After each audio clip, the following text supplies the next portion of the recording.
Welcome back to Cooler Loves Comic Books. For this episode, I wanted to take a look at Dark Knight Returns by Frank Miller and Klaus Janson, and also Batman Year One by Frank Miller, David Mazzucchelli, and Richmond Lewis.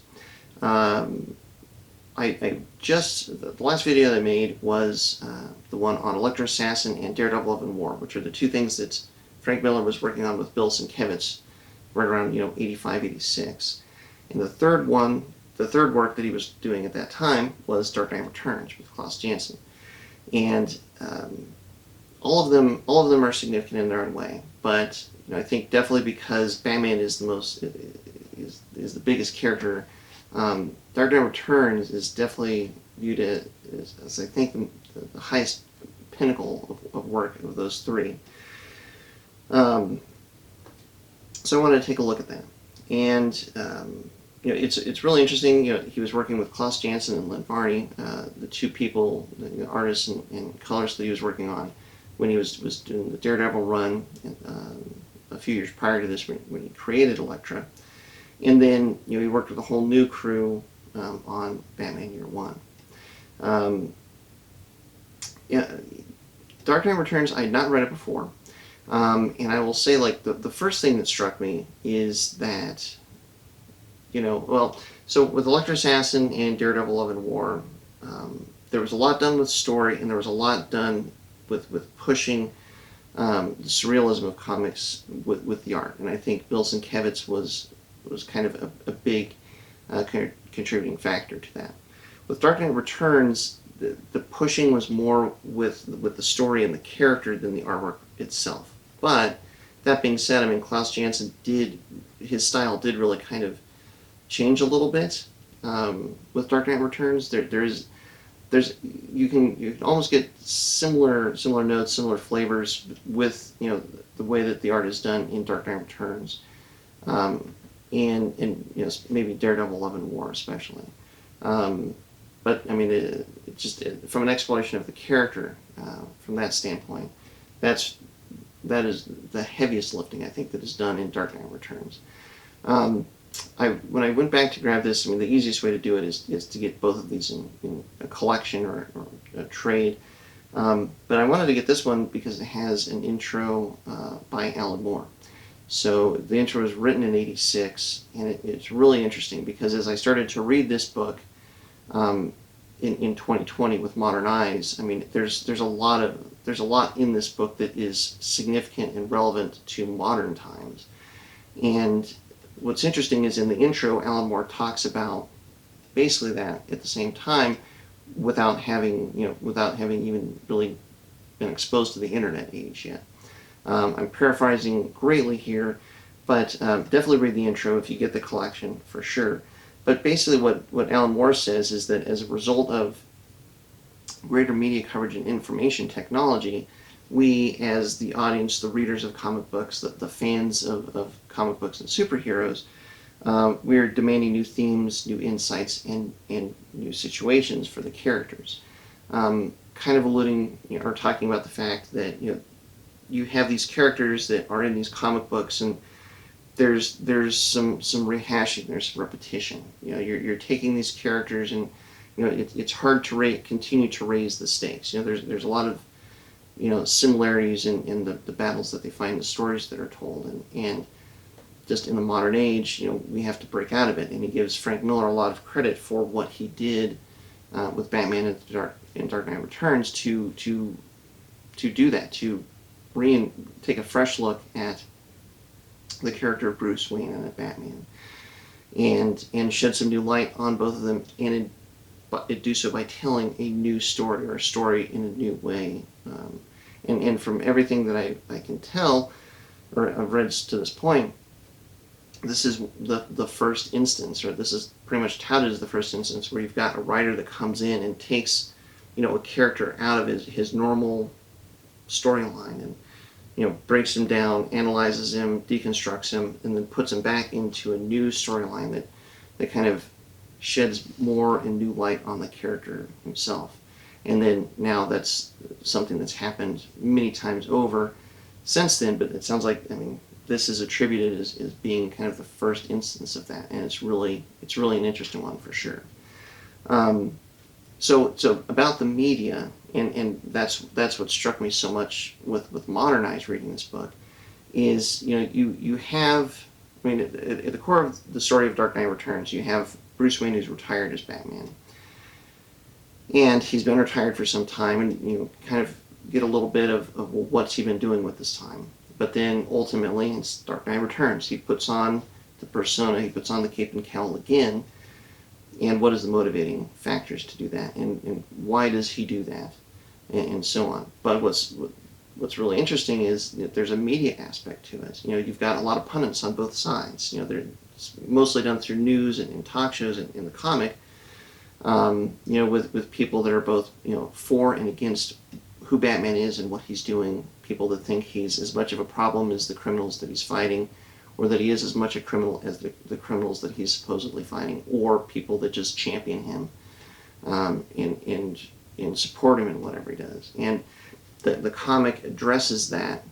So you're looking at Bruce Wayne and Batman from his own psyche, and you hear his own thoughts on it. But then you see kind of his actions tried out on a public forum as well. And to further hit that home, there's two villains that are in theory reformed, which is the Joker and Two-Face, and those are also talked about by these pundits in a public forum.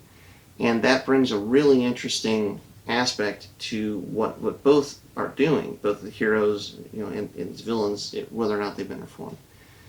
But that's so timely for the internet age that we're in now, the age of social media. It's all of that is as relevant now, if not even more so, than it was back in 85, 86 when this was being written. So that was a really fascinating aspect of the story. And then to Batman Year One. So Batman Year One is the beginning of Batman, and it's kind of a reverse order. Basically the end, Batman coming back for one last hurrah, and Bruce Wayne finding the persona of Batman and putting it on for the first time. But I was watching an interview with Frank Miller, and it was actually in regards to DK3. So Dark Knight Returns has been so popular, it's kind of this own little world that Frank Miller created, but there have been two other chapters to it, which is Dark Knight Rises, or Dark Knight Strikes Again, Dark Knight 3: The Master Race. And it was at a press conference for the release of DK3 that he was talking about it.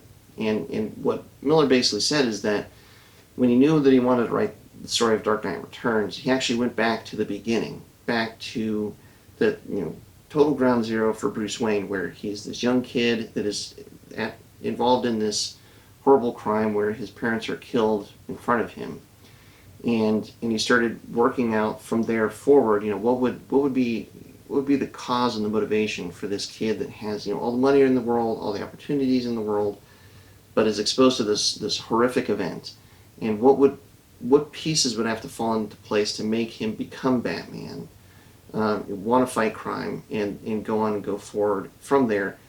And that's how he landed with Dark Knight Returns. So then, when this was done, it was kind of a natural thing for him to go back and tell the story that he had at the beginning, or put his thoughts of the origin of Batman into a story, which is Batman Year One.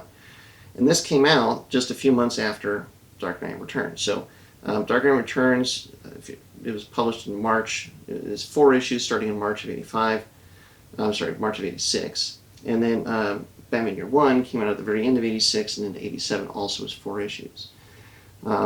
So even though they're very similar, it would seem, there really is a lot of overlap. There's a lot of, it's a really interesting juxtaposition of what would make Bruce Wayne come back and put on the persona, put on the cape and cowl of Batman one last time, to what would cause Bruce Wayne to come up with the persona of Batman and realize that he needed to create an alter ego and put on that persona for the first time. And that's, in reading these books back to back, that was a really interesting thing to explore in both cases. Batman Year One, I will definitely say it is a really interesting read. It's also another kind of re-envisioning of Bruce Wayne and Batman that is, to this point, something like hadn't been seen before.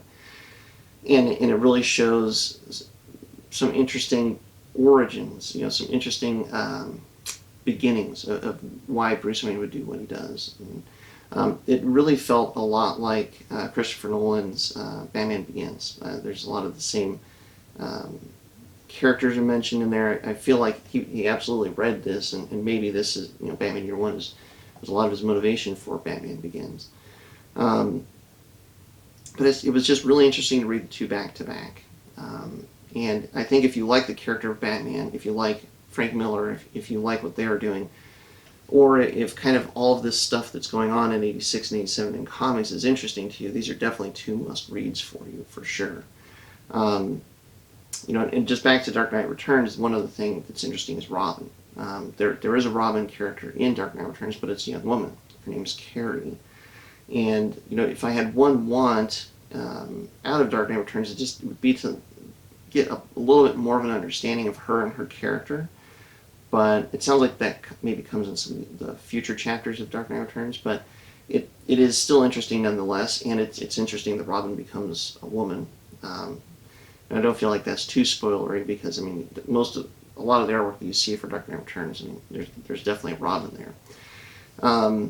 But there's definitely a lot of interesting aspects in both of these books, especially as far as Bruce Wayne and Alfred and Commissioner Gordon. Yeah, lots of really good insight into the character, and they're both really fun to read. So if that sounds at all interesting to you, and again, if the characters are interesting to you, if Frank Miller's work is interesting, or if just this time.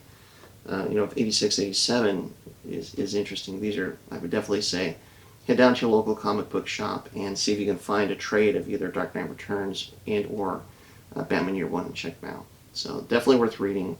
And when you put it all together and looking at all the stuff that Frank Miller was doing and some of the stuff that Alan Moore was doing at the same time with Watchmen, there's a lot going on there. It's pretty fascinating stuff, and it really feels like there's a lot that was done in those 2 years about that inform a lot of modern comics. So a lot kind of came from this time. So yeah, like I said, if you can, head down, support your local comic book shop, pick some of these up.